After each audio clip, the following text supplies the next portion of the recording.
Hello friends, मेरे channel Kesari kitchen में आप सभी का बहुत बहुत स्वागत है। तो फ्रेंड्स, हमें हर रोज़ यही टेंशन होती है कि आज हम नाश्ते में क्या बनाएं जो सभी को टेस्टी भी लगे और साथ ही साथ हेल्दी भी हो। तो आज जो नाश्ता की रेसिपी मैं सभी के लिए लेके आई हूँ, ये टेस्टी के साथ साथ हेल्दी भी है और इसे बनाना भी बहुत ही आसान है। तो फिर चलिए बनाना शुरू करते हैं। तो फ्रेंड्स, इस नाश्ते को बनाने के लिए सबसे पहले हमें मिक्सर का जार लेना है और उसमें डालेंगे 2 बड़ा चम्मच दही। दही हमें ज़्यादा खट्टा नहीं लेना है, हल्की खटास वाली दही हमें लेनी है। साथ में डालेंगे 2 हरी मिर्च, जिसे इस तरीके से रफली तोड़कर डालेंगे, इससे ये आसानी से पिस जाएगा। अब डालेंगे इसमें आधा छोटे चम्मच जीरा और 1 चम्मच चीनी। चीनी डालने से नाश्ते में टेस्ट भी बहुत अच्छा आता है और साथ ही साथ नाश्ते का कलर भी बहुत ही अच्छा आता है। और साथ ही में इसमें ऐड कर लेंगे टेस्ट के अकॉर्डिंग नमक। और अब हमने यहाँ पर लिया है आधा कप फ्रेश हरा धनिया। फ्रेंड्स, आप चाहे तो हरा धनिया की जगह पर पालक का भी इस्तेमाल कर सकते हैं या फिर चाहे तो इसकी जगह पर बथुए के साग का भी इस्तेमाल कर सकते हैं। अब हमें इसमें बिना पानी डाले ही इसका बारीक पेस्ट तैयार कर लेना है। तो लीजिए, हमने इसे पीसकर इसका पेस्ट तैयार कर लिया है। अब हम इसे उठाकर साइड में रखेंगे और इसके आगे की तैयारी करेंगे। अब हमने यहाँ पर लिया है 1 कप गेहूं का आटा। फ्रेंड्स, आप चाहें तो इसे मैदा से भी बना सकते हैं, लेकिन गेहूं का आटा हेल्दी होता है, इसलिए मैंने गेहूं के आटे का इस्तेमाल किया है। और नाश्ते को खास्ता बनाने के लिए हम इसमें 1 चम्मच ऑयल डालेंगे।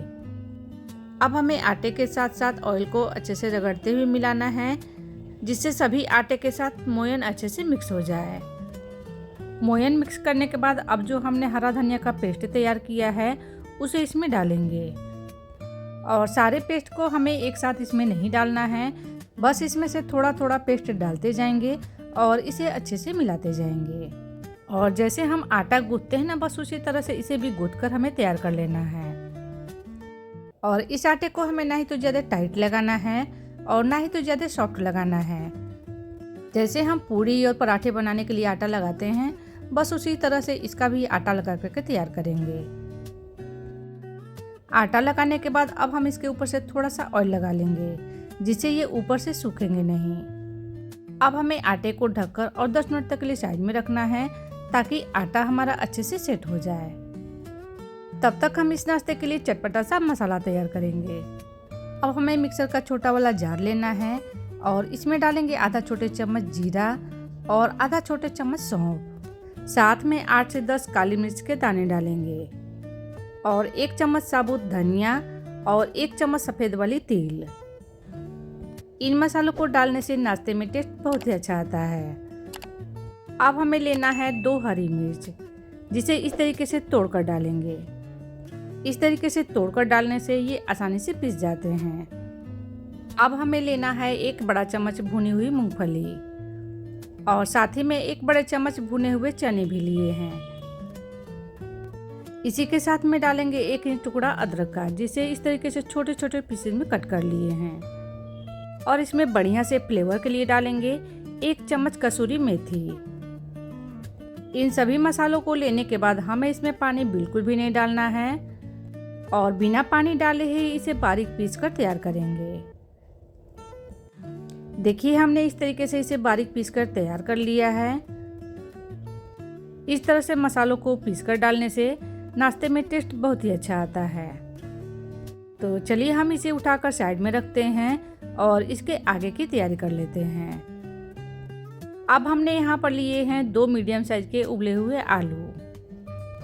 आलू को मैंने पहले से ही उबालकर और उसे फ्रिज में रख दिया था। इस तरह से फ्रिज में रखने से आलू का मॉइस्चर काफ़ी कम हो जाता है। अब हमें आलू पर से छिलके हटा लेने हैं। फ्रेंड्स, मैं आपसे यहाँ एक छोटी सी रिक्वेस्ट करना चाहती हूँ। अगर आपको मेरी वीडियो ज़रा सी भी पसंद आती है, अच्छी लगती है, तो मेरी वीडियो को लाइक कर दीजिएगा, चैनल को सब्सक्राइब कर दीजिएगा और अपने प्यारे से कमेंट में ज़रूर बताइएगा कि आप ये मेरी वीडियो कहाँ से देख रहे हैं। इस तरह से मुझे भी पता चलता है कि मेरी वीडियो कहाँ कहाँ से देखी जा रही है। और मैं जब आपके कमेंट्स पढ़ती हूँ तो मुझे बहुत ज़्यादा खुशी मिलती है। इस तरीके से हमने दोनों ही आलू पर से छिलके हटा लिए हैं। अब हमें इसके छोटे छोटे पीसेस कट कर लेना है। और आलू को कट करने के बाद अब हम चलते हैं गैस की तरफ। तो गैस पर हमने एक कढ़ाई रख ली है और उसमें डाल दिया है 1 बड़ा चम्मच सरसों का तेल। और तेल जब हमारा अच्छे से गर्म हो जाएगा तब हम इसमें डालेंगे 1/4 चम्मच जीरा और 2 पिंच जितना हींग। हींग का फ्लेवर इसमें बहुत ही अच्छा आता है, तो आप इसमें हींग जरूर शेयर कीजिएगा। और साथ में डालेंगे 8 से 10 करी पत्ते। अब हमें इन सभी चीज़ों को चलाते हुए हल्का सा फ्राई कर लेना है। फ्राई होने के बाद जब जीरा चटकने लगेगा तो अब जो हमने आलू के छोटे छोटे पीसेस कट करके रखे हैं उसे इसमें डाल देंगे। अब इसे हमें बीच बीच में चलाते हुए भूनना है। और आलू भूनने के बाद जब इसके ऊपर हल्का हल्का सा सुनहरा कलर आ जाएगा तब जो हमने मसाले पीस कर रखे हैं उसे इसमें ऐड करेंगे। इस समय पर सभी आलू को हमें किनारे पर कर लेने हैं और ये जो साइड में बचे हुए तेल हैं इसी में मसाले हमारे अच्छे से भून जाएंगे। तो मसाले हमने इसमें 2 से 3 चम्मच डाल दिए हैं और ये जो थोड़े से मसाले बचे हैं इसे हम उठाकर साइड में रखेंगे। और इन मसालों का इस्तेमाल हमें इसी नाश्ते में करना है, लेकिन अभी नहीं, इसे बाद में इस्तेमाल करना है। तो इस तरीके से किनारे पर ही इन मसालों को थोड़ा सा भून लेंगे। और जब ये मसाले अच्छे से भून जाते हैं तो इसमें से बहुत ही अच्छी सी खुशबू आती है। अब हमें आलू के साथ इन मसालों को अच्छे से मिला लेना है। इसी के साथ में हम इसमें थोड़े से और मसाले ऐड कर लेंगे। तो हमने इसमें डाल दिया है 1/4 चम्मच हल्दी पाउडर, 1/4 चम्मच लाल मिर्च पाउडर। अगर आपको सब्जी ज़्यादा तीखी पसंद हो तो लाल मिर्च को बढ़ाकर भी डाल सकते हैं। साथ में डालेंगे टेस्ट के अकॉर्डिंग नमक और आधा चम्मच चाट मसाला पाउडर। अब हमें इन मसालों को भी चलाते हुए थोड़ा सा भून लेना है। इन मसालों के साथ ये सब्जी बहुत ही ज़्यादा टेस्टी और चटपटी सी हो जाती है। और जब आप इस नाश्ते के साथ इस सब्जी को खाएंगे तो नाश्ते का टेस्ट और भी ज़्यादा दुगुना हो जाएगा। अब हम इसके ऊपर थोड़ा सा पानी डालेंगे, लगभग 1 से 1.5 छोटा चम्मच। बस थोड़ा सा पानी डाल देने से आलू के ऊपर मसाले अच्छे से चिपक जाते हैं।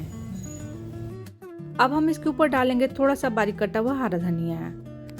इस नाश्ते के साथ खाने के लिए अब ये चटपटी सी मजेदार सी सब्जी हमारी बनकर रेडी हो चुकी है। और इतने देर में आटा भी हमारा अच्छे से सेट हो चुका है। तो हम इसे थोड़ा सा और मसल कर चिकना कर लेंगे।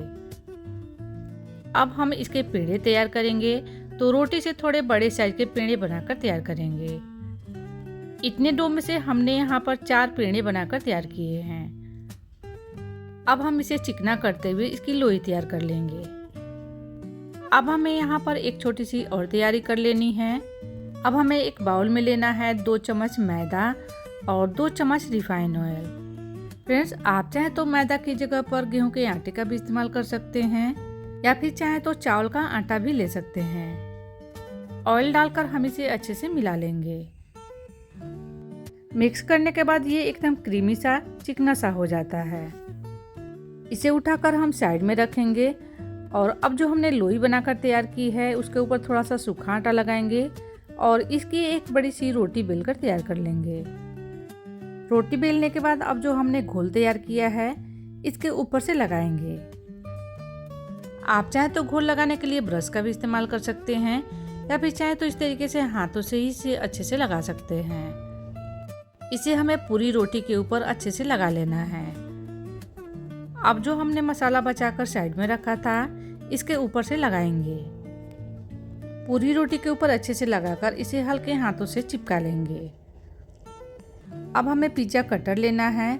इस तरीके से मैंने इसे 4 बराबर भागों में कट कर लिया है। फ्रेंड्स, आप चाहें तो इसे पिज्जा कटर से भी कट कर सकते हैं या फिर चाहें तो इसे चाकू से भी कट कर सकते हैं।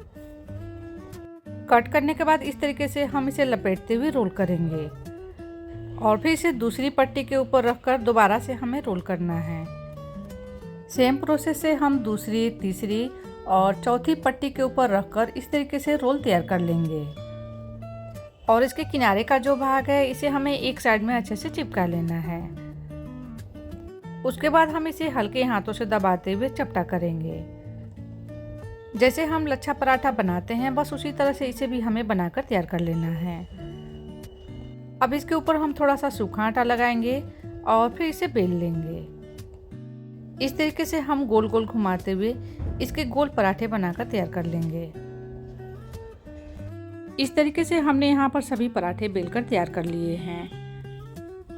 अब हम चलते हैं गैस की तरफ इन पराठों को सेकने के लिए। अब इसे हम गरम तवे पर डालेंगे और फिर इसे उलटते पलटते हुए सेकेंगे। जब ये दोनों तरफ से हल्का हल्का सा सिक जाएगा तब हम इसके ऊपर लगाएंगे ऑयल। फ्रेंड्स, आप चाहें तो ऑयल की जगह पर घी का भी इस्तेमाल कर सकते हैं। और इस तरीके से इसे प्रेस करते हुए दोनों तरफ से अच्छे से सेक लेंगे। इस तरीके से जब आप इसे प्रेस करते हुए सेकेंगे तो इसके जो लेयर हैं वो बहुत ही अच्छे से खुल जाते हैं और पराठे एकदम खस्ता बनकर तैयार होते हैं। तो अब ये पराठे अच्छे से सिक चुके हैं। अब हम इसे निकाल लेंगे। इस तरीके से हमने एक एक करके सभी पराठों को सेक कर तैयार कर लिया है। और जब आप इस सब्जी के साथ इन पराठों को खाएंगे तो इसका टेस्ट और भी ज़्यादा कई गुना बढ़ जाएगा। तो फ्रेंड्स, मैं आपसे उम्मीद करती हूँ कि आपको रेसिपी ज़रूर पसंद आएगी। रेसिपी अगर पसंद आएगी तो वीडियो को लाइक करना, चैनल को सब्सक्राइब करना बिल्कुल मत भूलिएगा। Thank you.